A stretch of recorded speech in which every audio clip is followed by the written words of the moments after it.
Hello, this is Scott Baceno from Telecoms.com here at an event in Paris that's co-hosted by Qualcomm and France Brevet. I'm talking to Wasim Chourbaji from Qualcomm.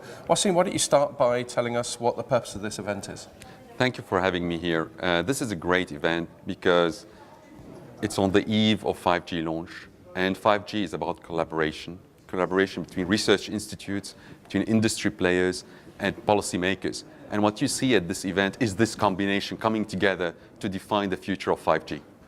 And can you tell us a little bit more? So we've heard from quite a few academics. Can you tell us a little bit more about that dynamic, how a private company like Qualcomm operates with sort of academia? So this partnership that we are establishing with France Brevet, with IMT and Eurocom here in France, is just an extension of our collaboration with research institutes in Europe.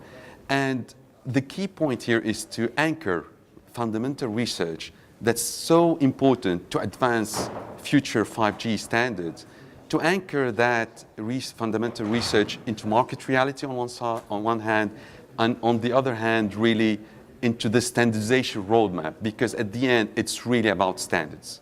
Yeah, and obviously you can't just have one company dictating all the standards. It has to be a big collaborative effort. So, as I said from the beginning, 5G is about collaboration. So we spent the last 30 years really connecting people. We're with a platform of 8 billion people now, devices connected. We'll spend the next decade connecting everything. And when you say connecting everything, it means about partnership. And what you need to get into the standard is diversified views, and that's really the aim of such partnership.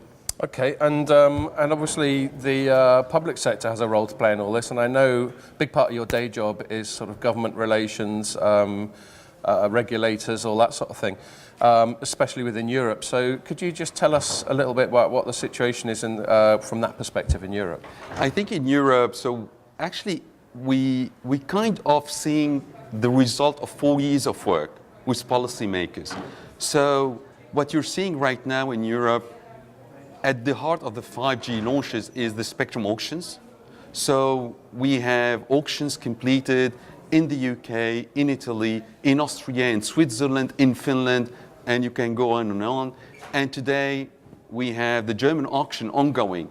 At the end of the German auction, by the way, you will see countries which would account for 60% of Europe GDP, which are already 5G ready for the second half of 2019, and we're expecting significant commercial launches of 5G in 2019. So spectrum is at the heart, standards are at the heart of the policy, and next is really getting the incentives to deploy networks and roll out networks, 5G networks in Europe.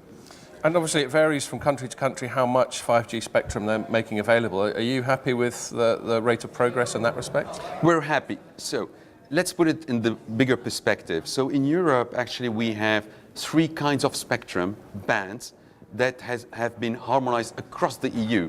We have the 700 megahertz band, which is good for coverage. We have the 3.6 gigahertz band, good really for mobile broadband deployment. And we have the 26 gigahertz band for ultra high density kind of deployment, low latency, multi-gigabit connectivity, a fiber kind of connectivity in the palm of your hand. And we have these 3 bands, and now it's up to each country to unlock the spectrum, conduct auctions. So in Italy, for example, they've run the 700 megahertz auction, 3.6 gigahertz auction, and 26 gigahertz auction. In the UK, we have 3.6 gigahertz. In 2020, we have the 700 megahertz. In Germany, we have the 3.6 gigahertz, 700 megahertz has been already auctioned, and 26 gigahertz will be awarded by the end of the year. Okay, great. Well, that sounds like good progress. So, and then moving back into the sort of commercial sector, once all this gets up and running, the big question, of course, is what everyone's going to do with it.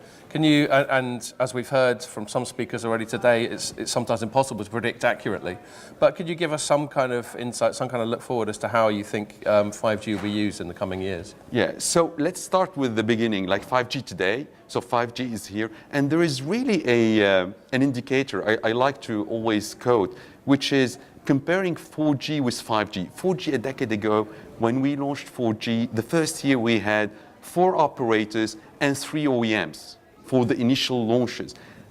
In 5G, for the first year, in 2019, we have over 20 mobile operators and over 20 OEMs that are already announced for 5G launches in 2019. So it gives you the scale of the deployment. So we're expecting a rollout that's faster than 4G. That's point one. Then what we're seeing in 2020 happening is all the private networks, smart manufacturing. This is a big area that goes on top of the mobile broadband entertainment kind of things. So, and then we have the connected cars, the automotive sectors, very embracing 5G. 5G to connect cars with each other, cars with pedestrians, cars with the infrastructure around. So these are areas that are coming in the short term. And then beyond that, what you're building is really this platform that enables to transform our economies and our societies. And then you will see a lot of innovations happening on top of that platform. Brilliant. Well, that sounds very exciting. Thank you very much. Thank you.